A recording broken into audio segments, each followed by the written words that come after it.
On the afternoon of September 9, 1912, when my grandfather Jim Loft was still a boy, he hurried, as usual, to watch the Montreal train go by on the way to Buffalo, New York.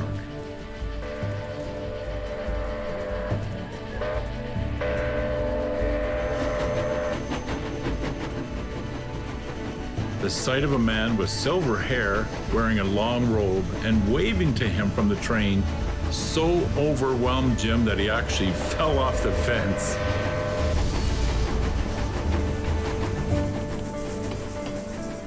The man Jim saw on the train that day would change Jim's life and the life of all humanity forever.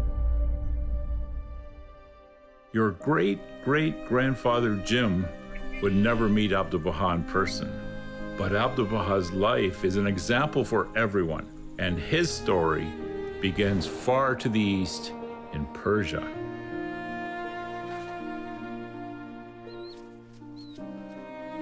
Abdu'l-Baha was born in Tehran. His parents, Baha'u'llah and Nawab, adored him. At his birth, he was named Abbas, meaning lion.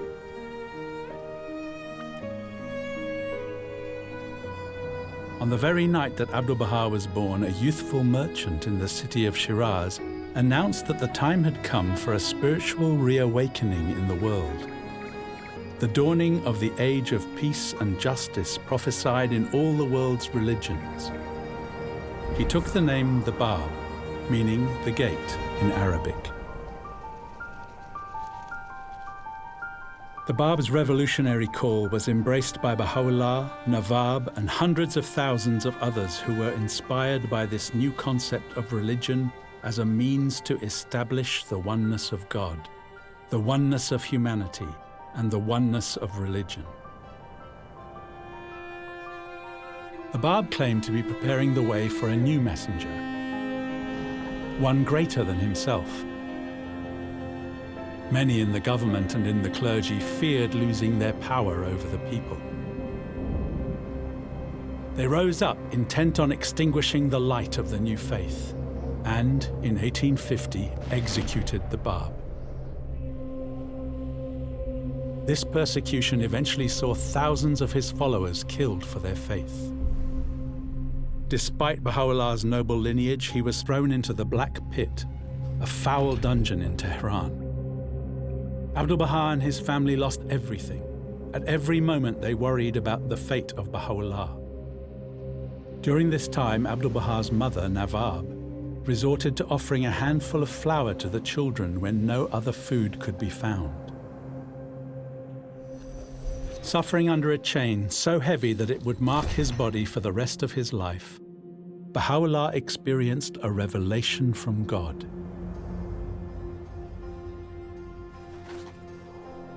A divine summons to rise and proclaim to all on earth the dawning of a new day for all of humanity. The family wept with relief upon Baha'u'llah's release from prison, but the Shah ordered that they leave Persia forever. Abdu'l-Baha, only 9 years old, was the first in all the world to recognize that Baha'u'llah was the messenger of God for today.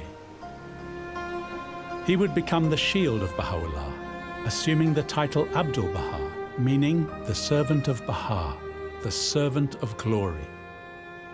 His life is the model of how to live the teachings of Baha'u'llah. He is the exemplar.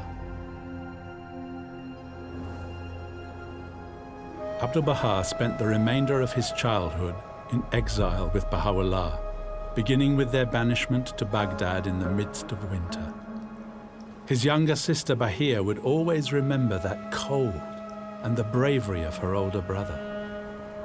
We were all insufficiently clothed and suffered keenly from exposure. Riding upon a horse, Abdul-Baha's feet, ankles, hands, and wrists became swollen and caused him great pain.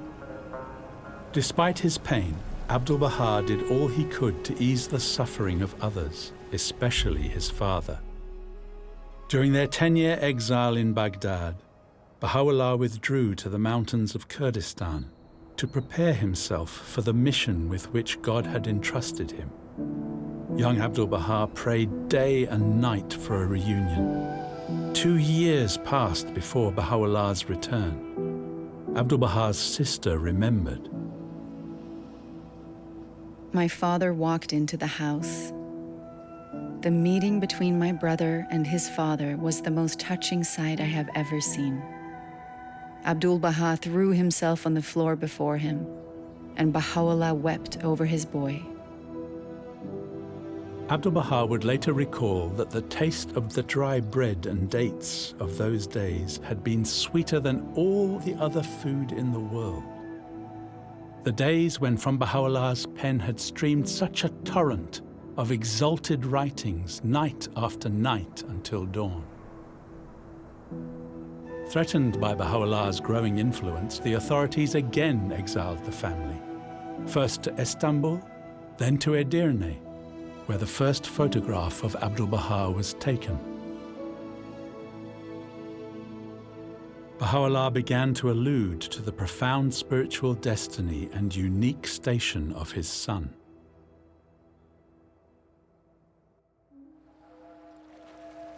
The last exile was the worst of them all, the notorious prison city of Akka. Arriving under the most appalling of circumstances, Abdul-Baha's sister Bahir Khanum remembered how concerned her brother was for the dignity of the women. At that time, there was no landing. It was necessary to wade ashore from the boats. The governor ordered that the women be carried on the backs of the men. Abdul-Baha protested.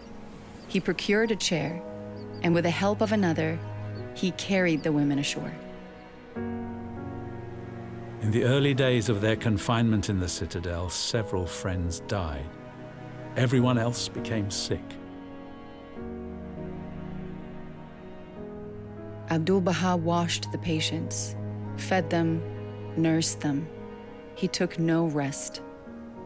When at length Abdul-Baha had brought the rest of us through the crisis, he was utterly exhausted and fell sick himself. For 2 full years, Baha'u'llah, Abdul-Baha, and the other exiles were confined in the citadel, the prison within the prison city's walls.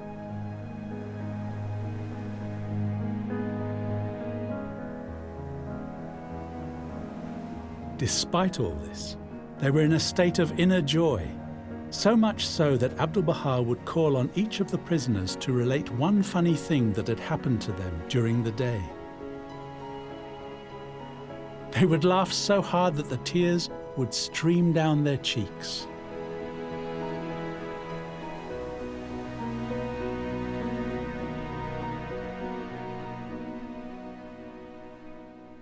Across the bay from Akka, the sacred mountain of Carmel had for centuries awaited the day celebrated in ancient scripture when it would see the glory of the Lord. In his later years, admiration for Baha'u'llah resulted in fewer restrictions, and he would walk on Mount Carmel with Abdul-Baha, who recalled, "He would time and again praise a certain spot on Mount Carmel, saying what a pleasant and agreeable place it was, and what a splendid view it offered. That ground was blessed by the footsteps of Baha'u'llah. There were a few cypress trees therein, and the blessed beauty frequently sat under their shade." He pointed out to Abdul-Baha the very spot where a befitting mausoleum should be constructed to receive the remains of the Bab. At this point in time, Abdu'l-Baha did not own the land, did not know the owners or builders, and did not have the finances, and the remains of the Bab were still in Persia. Abdu'l-Baha set about the arduous task of fulfilling Baha'u'llah's instructions to him.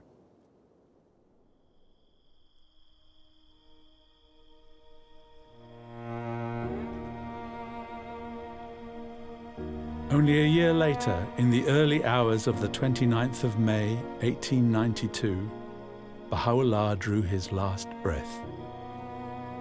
Abdu'l-Baha was heartbroken. For 3 days and nights, his grief allowed him no rest. He said, "Separation consumed us. The once bright days turned black as night, and all those roses of other hours were dust and rubble now." The Sun of Truth, that most great light, hath set upon the horizon of the world, to rise with deathless splendor over the realm of the limitless.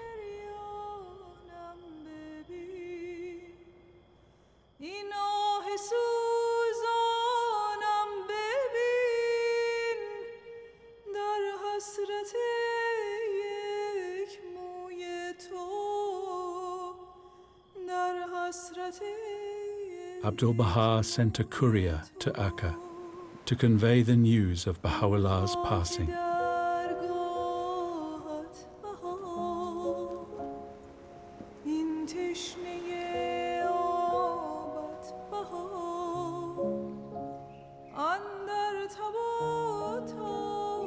Nine days after his passing, a tablet expressing Baha'u'llah's final will to the Baha'i community was read. In it, Baha'u'llah established his covenant as a means of ensuring the unity of his cause and his followers after his passing and forever beyond. He made Abdu'l-Baha the center of that covenant.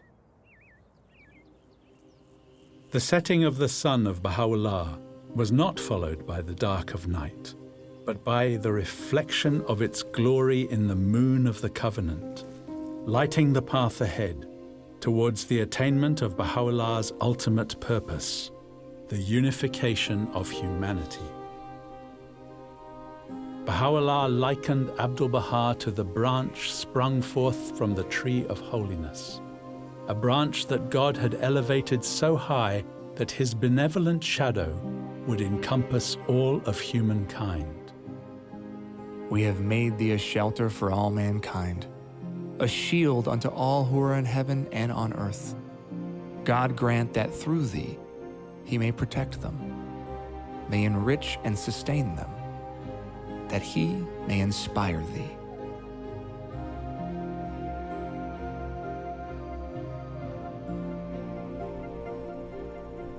Abdu'l-Baha was Baha'u'llah's supreme gift to humanity, the exemplar, the perfect embodiment of his teachings.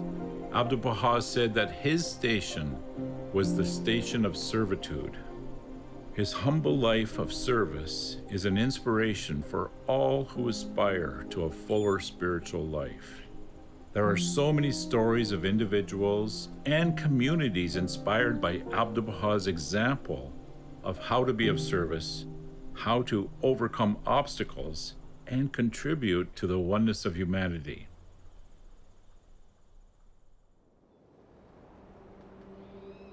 Pilgrims from diverse parts of Persia and neighboring lands continued to travel, often on foot, hundreds of miles through treacherous lands to visit Akka. Abdu'l-Baha greeted and tended to the pilgrims' every need. He would recall their selfless acts of love and devotion to the end of his life. The flow of these believers and subsequently pilgrims from other lands deepened the bonds between Abdu'l-Baha and his loved ones scattered across the globe. Abdu'l-Baha was overjoyed when in 1898 the first pilgrims from the West arrived. As there was no port for a ship in Haifa, American Baha'i Lua Getzinger had to leap into a smaller boat below. One day, Abdu'l-Baha asked Lua to care for a sick local man in the prison city a man he himself visited regularly. Wishing to serve as Abdu'l-Baha did, Lua excitedly agreed. But when she arrived at the man's home, she was appalled at his condition and afraid she'd catch a terrible disease.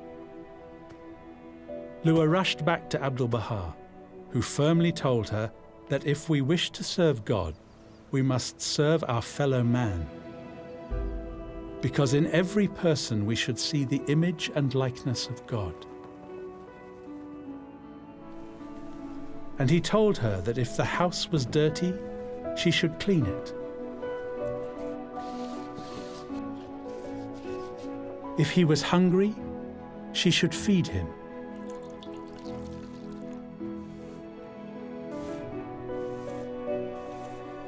On another occasion, Abdu'l-Baha indicated that all effort, if prompted by the desire to be of service, is prayer.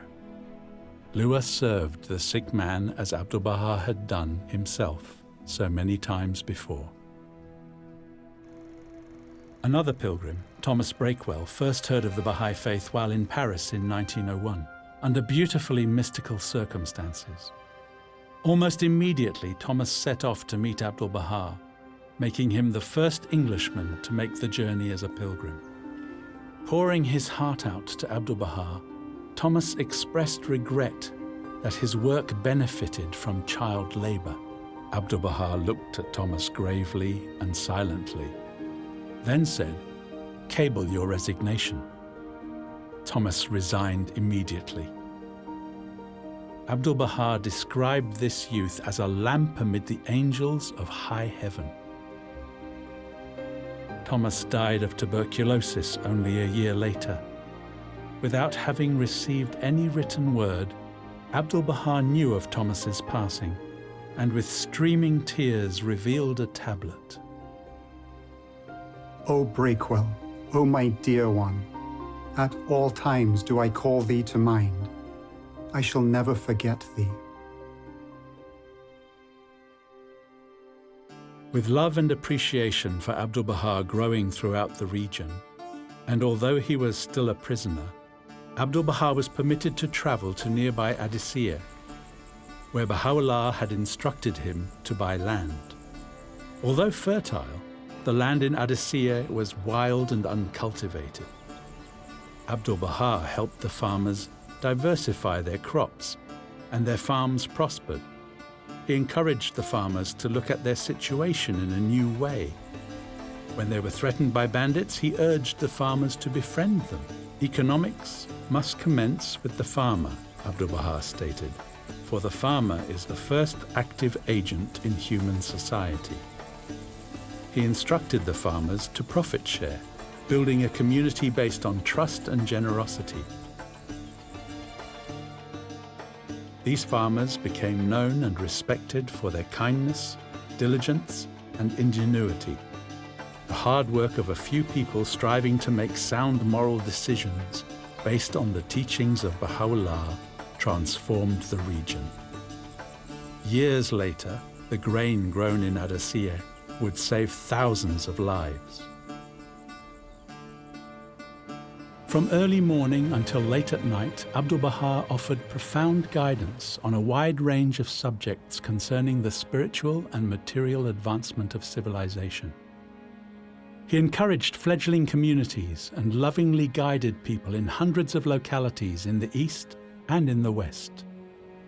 The counsels sent to individuals, including a believer named Mustafa Rumi, whose love for Abdu'l-Baha knew no bounds, led to the flourishing of some of the earliest Baha'i communities in Burma, India, Singapore, Indonesia, and Malaysia.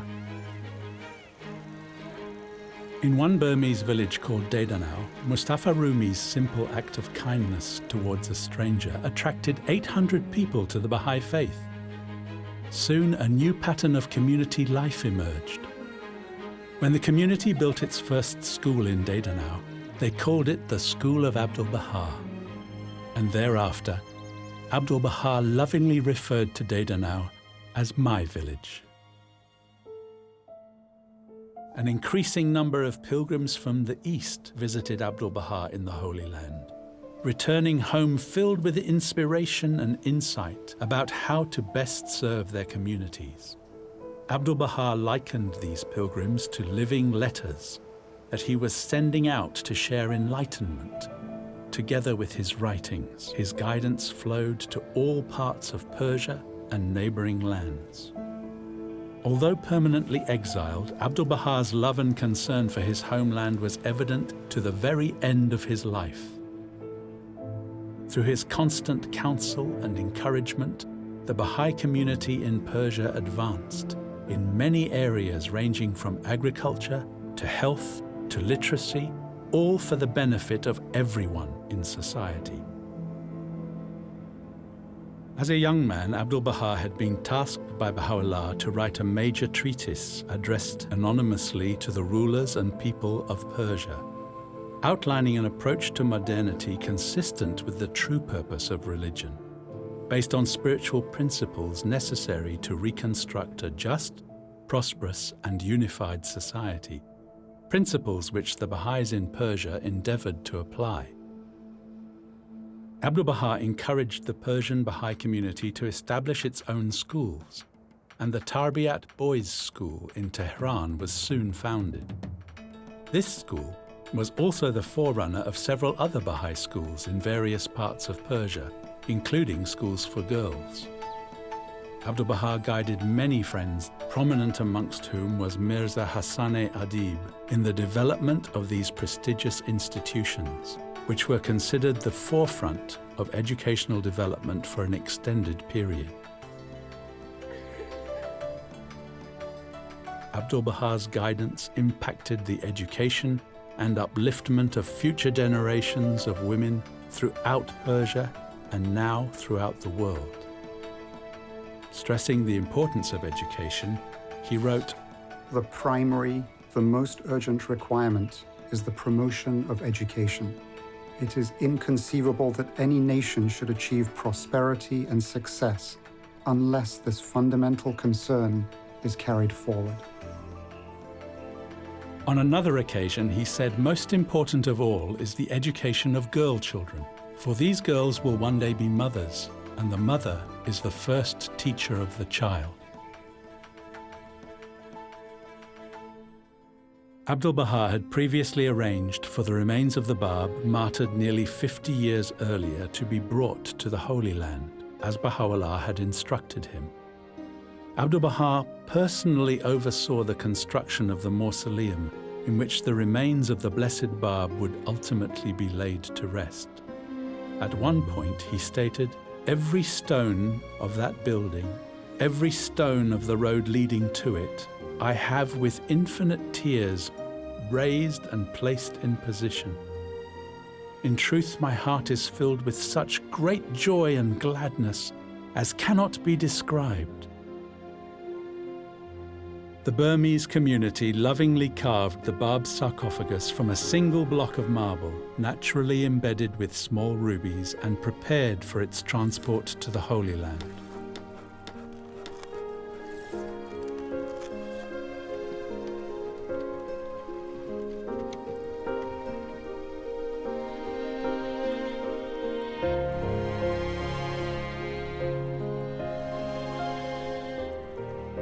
When Abdu'l-Baha met with a group of pilgrims from the West, he noticed that one member of that group was missing. Walking to the doorway, he found Robert Turner waiting outside. As soon as he saw Abdu'l-Baha, Robert fell to his knees. Abdu'l-Baha raised Robert to his feet and embraced him. Robert Turner, the first African-American Baha'i, had been born into slavery and was now a free man. He had written to Abdu'l-Baha years earlier and included a photograph of himself.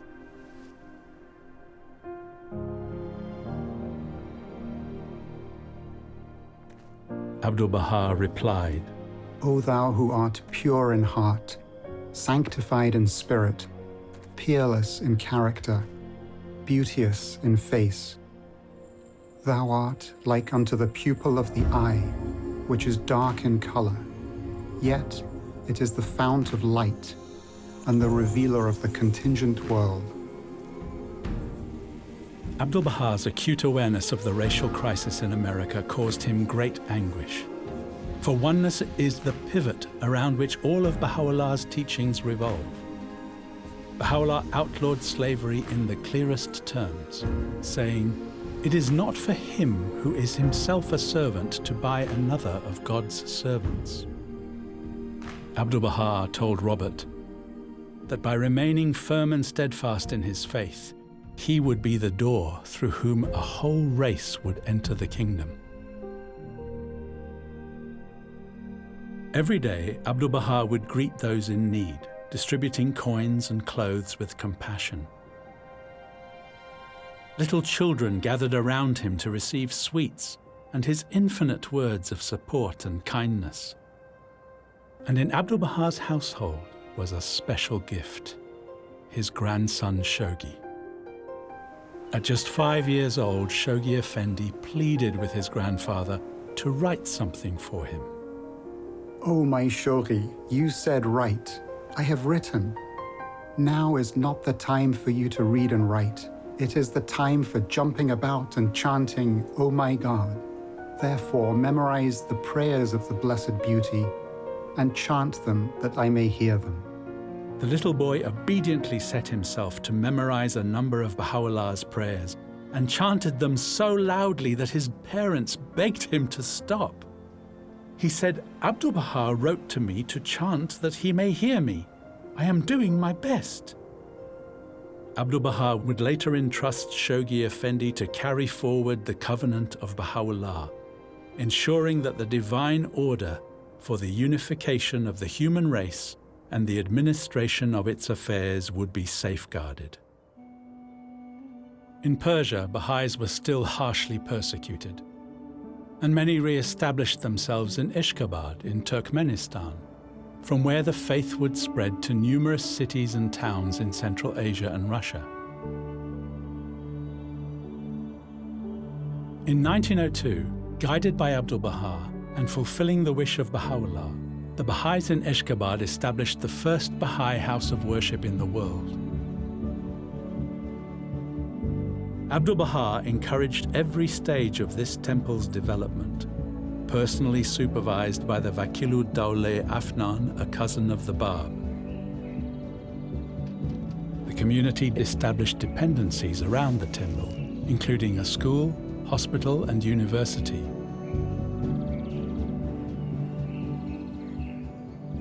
With Abdu'l-Baha's guidance, the community flourished. Parallel to this development, Abdu'l-Baha lovingly nurtured the growing Baha'i communities throughout the Caucasus, which received a constant flow of correspondence from him about their ongoing development and contribution to the life of society.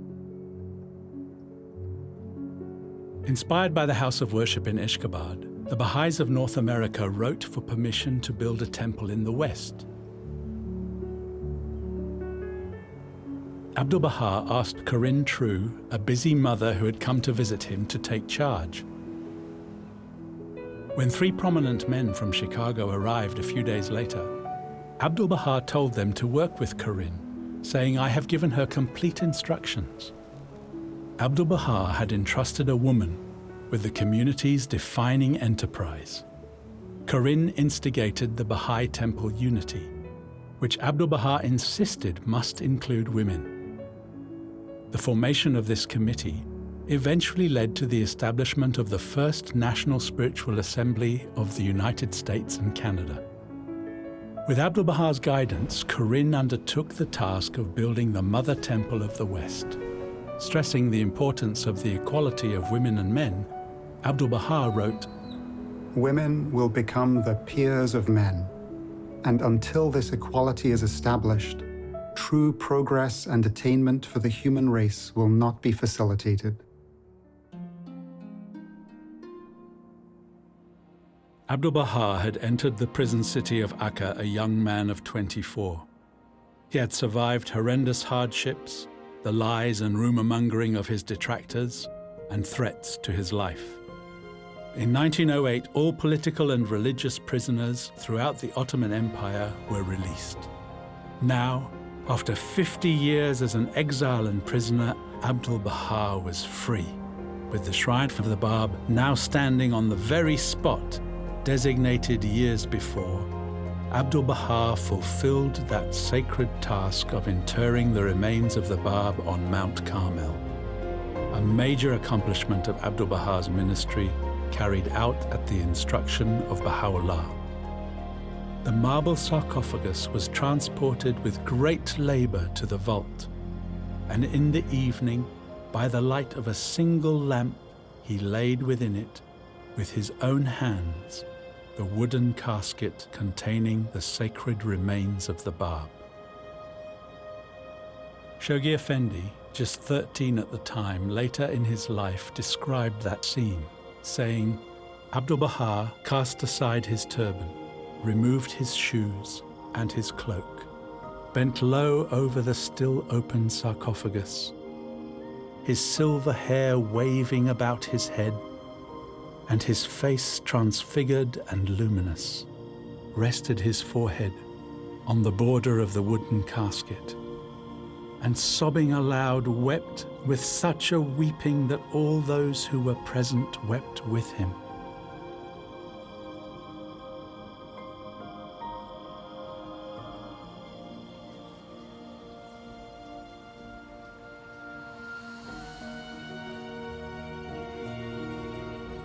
Shoghi Effendi referred to the unimaginable potencies of the Shrine of the Bab and its immense spiritual impact on the unfoldment of the World Administrative Center of the Faith of Baha'u'llah, now established on Mount Carmel.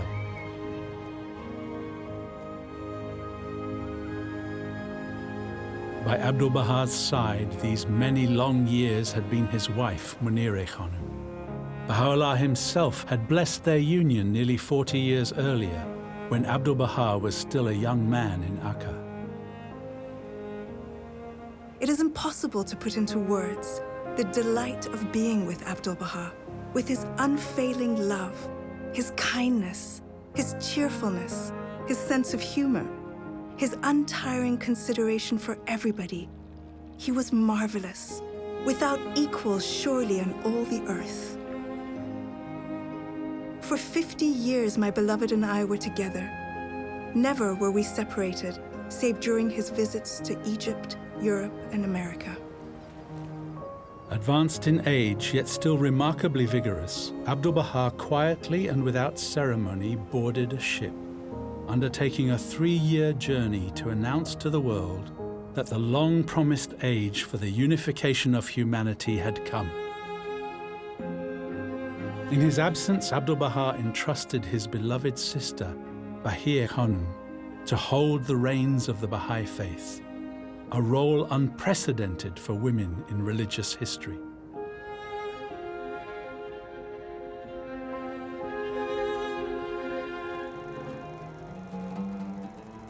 In Egypt, scholars, clerics, and newspaper reporters welcomed Abdul-Baha with enthusiasm and curiosity.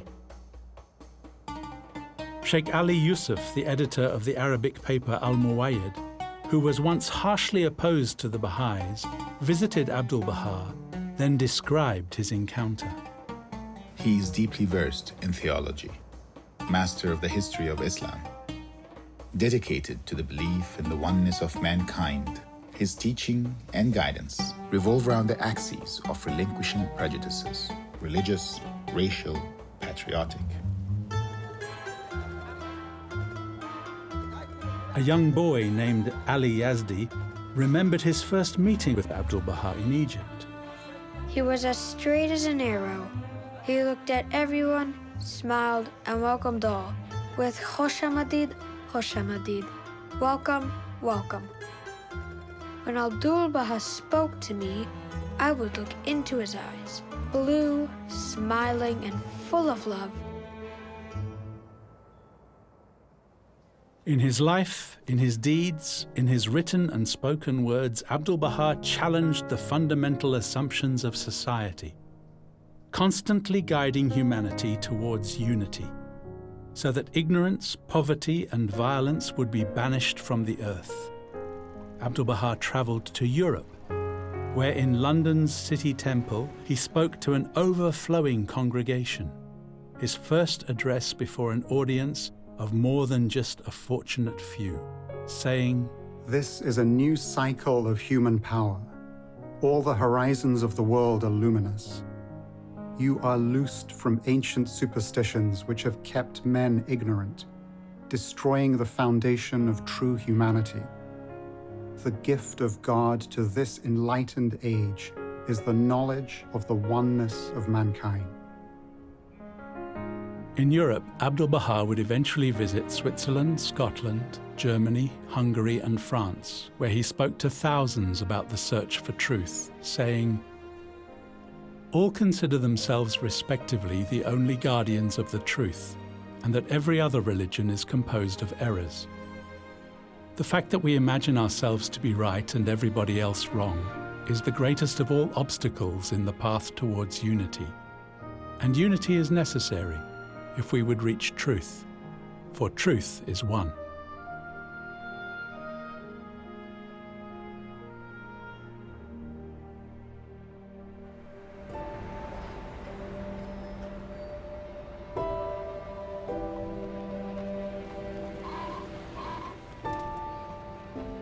Across the Atlantic in New York City, a Christian clergyman named Howard Colby Ives was struggling with faith and purpose.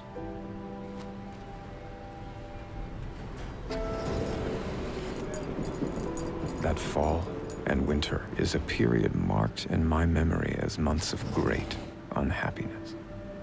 I know of no greater disappointment than that which comes to the sincere soul who, seeking God, finds him not. When Howard learned that Abdu'l-Baha was coming to America, he told a friend that he would like to meet him alone to discern the truth. Weeks later, Howard's wish came true.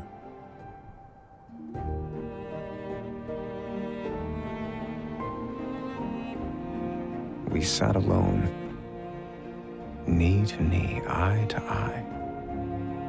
He looked at me. He looked right into me. It seemed as though never before had anyone really seen me.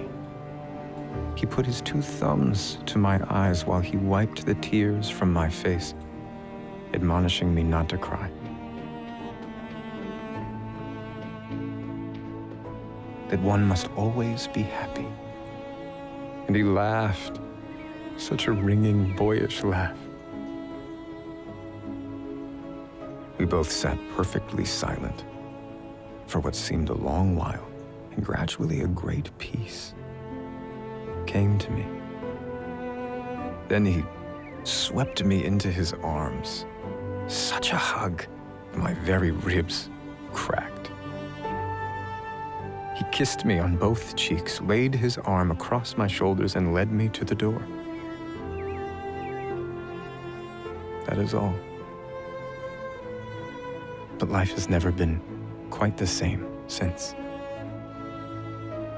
During the days the two spent together, Abdu'l-Baha often spoke of Christ with this minister. Howard became a devoted Baha'i. He later wrote, "Here, 2,000 years from the dawn of Christian teaching stood one whose life and word were the very embodiment of the essence of the message of goodwill to all peoples.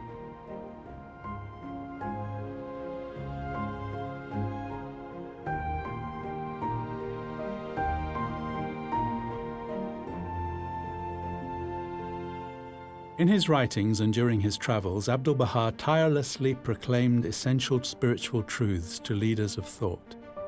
He engaged with countless groups and individuals in the scientific, economic, and social justice communities, including the National Association for the Advancement of Colored People. Despite the acclaim given to him, Abdu'l-Baha always made clear that Baha'u'llah was the source of his thought and action. Early on in his travels, Abdu'l-Baha had met Louis Gregory.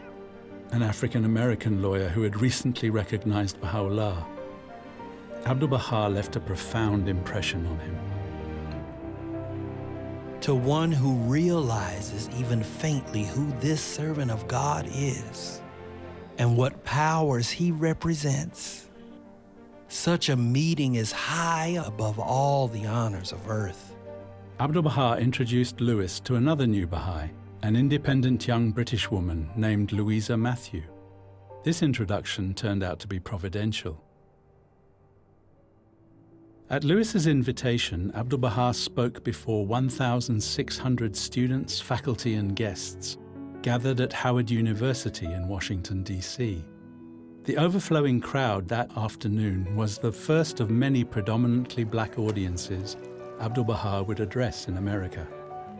Later, at a formal luncheon, Lewis was excluded from attending due to the color of his skin. "Where is Mr. Gregory?" Abdu'l-Baha asked. "Bring Mr. Gregory." Abdu'l-Baha had utensils, plates, and glasses pushed aside to seat Lewis beside him. Abdu'l-Baha then sat down, and as if nothing out of the ordinary had occurred, began to speak on justice. We all know and admit that justice is good, but there is a need of volition and action to carry out and manifest it. In September 1912, Lewis Gregory and Louisa Matthew were wed. Abdu'l-Baha encouraged and rejoiced in their union. He wrote, "Diversity in the human family should be the cause of love and harmony, as it is in music, where many different notes blend together in the making of a perfect chord."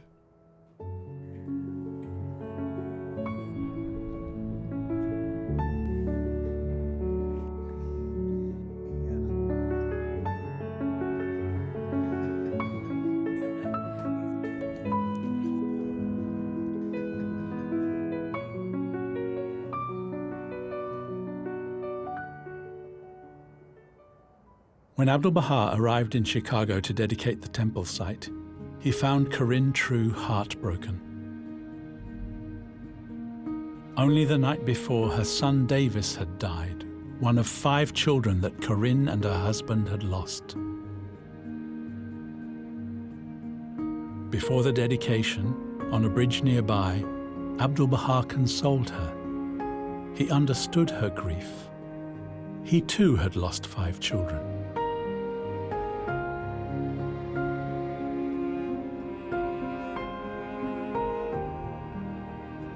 Abdu'l-Baha assured those assembled that the temple is already built. He conveyed that the house of worship was an instrument to unite all humankind. Abdu'l-Baha tenderly called Corinne the mother of the temple. The community diligently sacrificed and constructed this temple over 40 years. Corinne attended the opening with her daughters. She was 92. In Montreal, Abdu'l-Baha was the guest of May and Sutherland Maxwell. Here he offered many talks on a wide range of subjects. Of the arts, Abdu'l-Baha said, "In this wonderful new age, art is worship. The more thou strivest to perfect it, the closer wilt thou come to God." Sutherland, an esteemed architect and artist, would later design the superstructure of the Shrine of the Bab. Abdu'l-Baha's magnetism was irresistible to May and Sutherland's little 2-year-old daughter Mary, and he in turn adored her. Recalling a tender moment, Abdu'l-Baha wrote, "Today I was resting, and the door opened. The little girl came in and pushed my eyelids up with her small finger and said, 'Wake up, Abdu'l-Baha.'" Young Mary Maxwell would later marry Abdu'l-Baha's grandson, Shoghi Effendi. This marriage was a symbol of the unity of East and West. Following Abdu'l-Baha's example, she traveled widely to encourage and serve others, especially those in far-flung and remote places.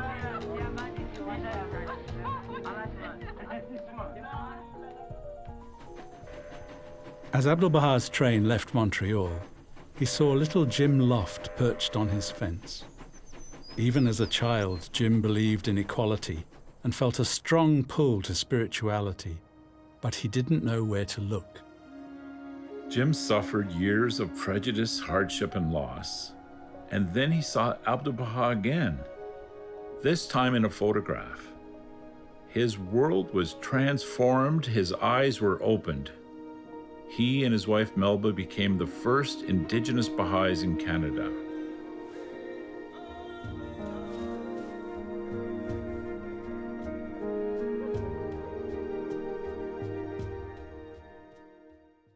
Having raised the warning and urged the world to work for peace, Abdu'l-Baha returned to the Holy Land in 1913, and the First World War he had predicted broke out. This violence and injustice filled Abdu'l-Baha's soul with agony. He explained that patriotic prejudice is also due to absolute ignorance, for the surface of the earth is one native land. When a wartime blockade threatened the region, the grain Abdu'l-Baha had asked the farmers of Adessia to grow and store was carried by camel to Akka and Haifa.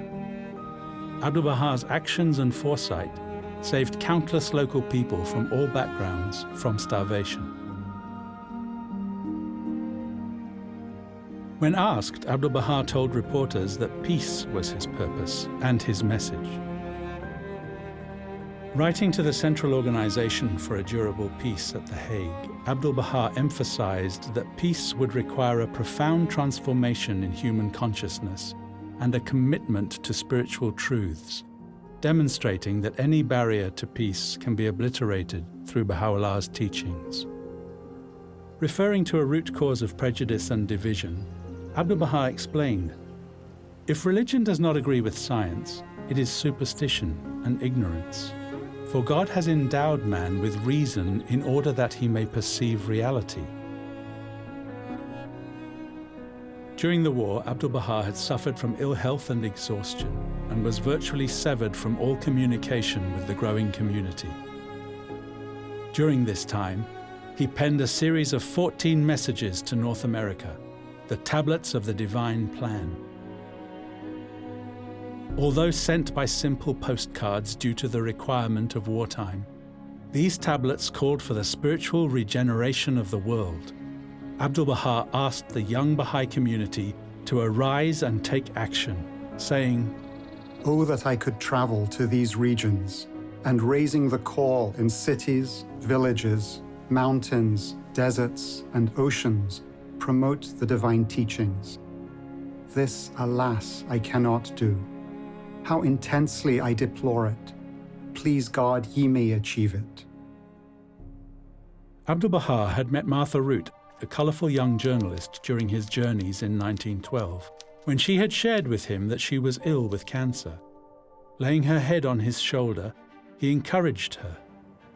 "Roar out the call of the divine kingdom. Thou shalt witness great results and extraordinary confirmations." Responding to Abdu'l-Baha's call to action, Martha arose immediately. In the smallest villages and the grandest palaces, Martha approached every door with what she considered the most priceless gem the world had ever received, the message of Baha'u'llah. She would, during the remainder of her life, circle the globe 4 times. Although a few believers did immediately and heroically respond to the call of Abdu'l-Baha in the tablets of the divine plan, bringing the faith to such far-off shores as Australia, Brazil, China, and South Africa, the efforts to take the light of the teachings to every part of the globe only gradually gained momentum. Through plans later devised by Shoghi Effendi and, since its establishment, by the Universal House of Justice, Abdu'l-Baha's vision to take the cause of God to every continent, every region, every country, every people, every town and hamlet has been systematically implemented. Over the decades, it has inspired deeds of heroism and love by countless souls, young and old, beyond what sometimes seemed humanly possible.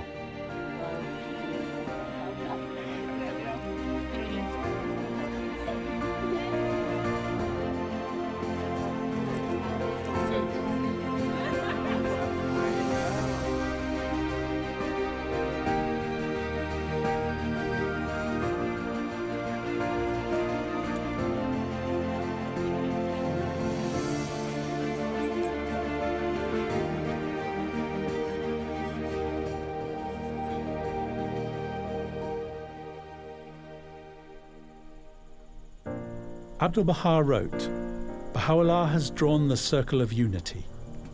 He has made a design for the uniting of all the peoples.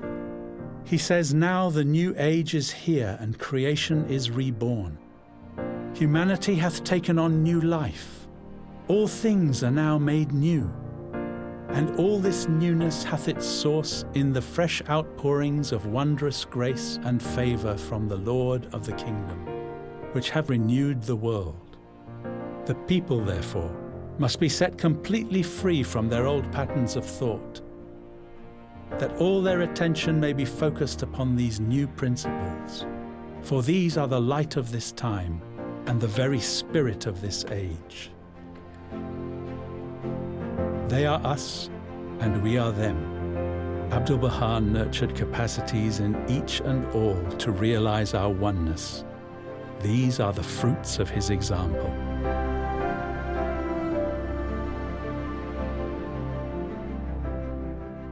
Abdu'l-Baha emphasized that with pure intention and selfless motives, a longing to serve humanity, and with sacrifice and wholehearted effort, people everywhere can unite to contribute to the spiritual transformation and regeneration of the world.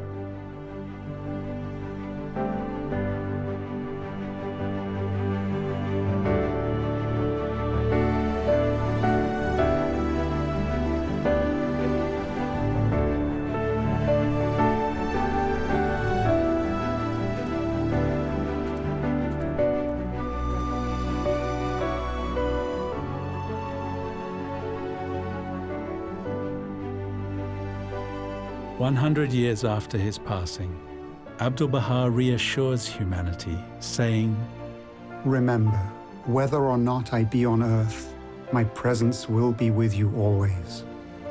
At all times do I speak of you and call you to mind, and with tears I implore him to rain down all these blessings upon you and gladden your hearts and make blissful your souls and grant you exceeding joy.